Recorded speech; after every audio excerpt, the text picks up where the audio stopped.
The average Indian national daily gives 0.67% of its front page for news of rural origin, where 69% of the population live.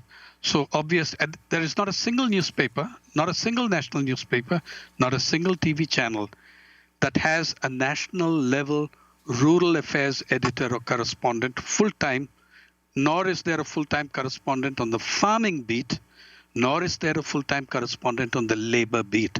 So obviously, that gap is very huge, and we try filling it. But I'd like to answer your thing about the boy, Paras Madikar. He was at school. He'd never been a child laborer before. When they shut down the school, his father lost his job, his mother lost her job.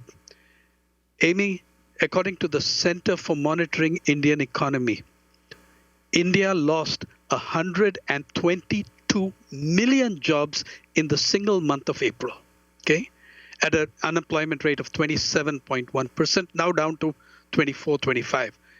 122 million jobs, and those were non-farm sector jobs, like his father, who was a watchman in a chowkidar, a security guard in a building, like his mother, who was a cook in a canteen. All these jobs went. 91.3 million of those jobs, mind you, the 122 million jobs is 3 times what you've lost in the United States. The 91.3 million were people who were small vendors, hawkers, tiny little, stores, mom and pop stores, whatever. These are the ones that have got out. Many of those jobs are not coming back. Paras Madikar, that boy, he is one of those children who was thrown onto the streets to earn something because his schools shut down and you don't get the midday meal anymore, right?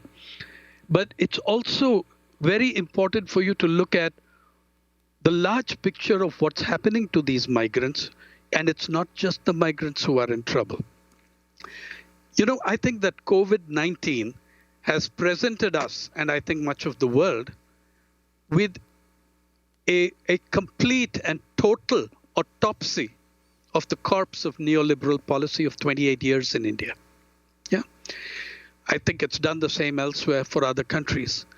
We now know how fragile large sections of the population are after all the boasting about 8% growth and 9% growth and stuff. Yeah, and how it also gives us a pretty good brain scan of neoliberal thinking. On last Sunday, the government of India passed an order. You saw that long march of the migrants, right? The government of India passed an order for a nationwide curfew between 7 p.m. and 7 a.m.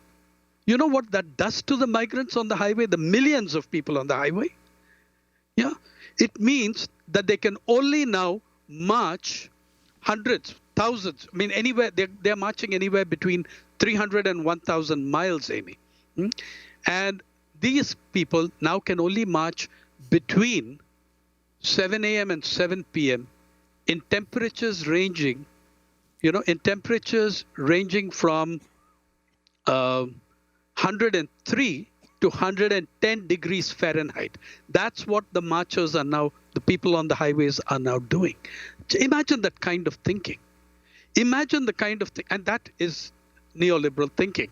It makes rules to protect the beautiful people, and it has no thought for the marginalized.